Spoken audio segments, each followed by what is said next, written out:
จากการเคลื่อนไหวเวียกงานของทานประธานประเทศแห่งสาธารณรัฐสังคมเวียดนามที่ได้เคลื่อนไหวเยี่ยมยามสันทวไมตรีอยู่ประเทศลาวไปเบิ่งกันที่พิธีเปิดศูนย์การค้าวัสดุก่อสร้างของบริษัท CSC Complex Center สาขานครหลวงเวียงจันทน์ได้เปิดขึ้นอย่างเป็นทางการ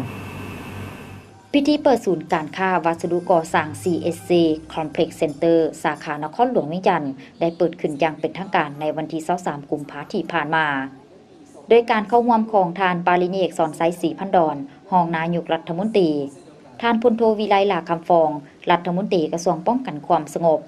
มีบรรดาทานรัฐมนตรีรองรัฐมนตรีรองเจ้าของนครหลวงเวียงจันทน์เจ้าแขวงพร้อมด้วยพนักงานวิชาการและแขกถูกเชิญเข้าร่วมในพิธีทานวีสุขวัฒนาผู้อำนวยการใหญ่บริษัท CSC Complex Center จำกัดผู้เดียวได้กล่าวว่า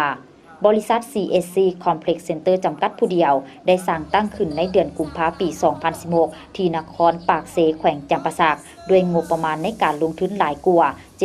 7,370,000 ดอลลาร์สหรัฐซึ่งประกอบมีตึกอาคารพาหนะกลจักรสินค้าระบบในการควบคุมบริหารจัดการและอื่นเพื่อเฮ็ดหน้าที่เป็นศูนย์รวมวัสดุก่อสร้างที่ทันสมัยและครบวงจรที่ใหญ่ที่สุดในภาคใต้และทั้งเป็นการตอบสนองให้แก่การเติบใหญ่ขยายตัวทางด้านเศรษฐกิจสังคมของสาธารณรัฐประชาธิปไตยประชาชนลาวโดยเห็นได้ถึงความสำคัญและมากผลของความสำเร็จในการเปิดให้บริการสาขาปากเซตลอดระยะ3ปีที่ผ่านมา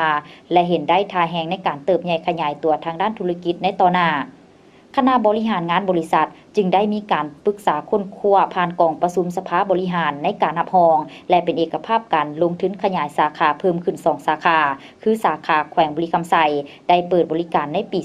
2018 และสาขานครหลวงเวียงจันทน์ได้เปิดในวันที่23กุมภาพันธ์ 2019 นี้เพื่อเป็นอีกหนึ่งทางเลือกให้แก่โครงการก่อสร้างและการพัฒนาของทุกภาคส่วนเศรษฐกิจก็คือภาครัฐภาคธุรกิจและภาคเอกชนให้มีโอกาสนำใช้วัสดุก่อสร้างและตกแต่งที่มีคุณภาพได้มาตรฐานราคาที่เหมาะสมสถานที่ตั้งอยู่บ้านโซกใหญ่เมืองไซเศรษฐานครหลวงเวียงจันทน์ถนน450 ปี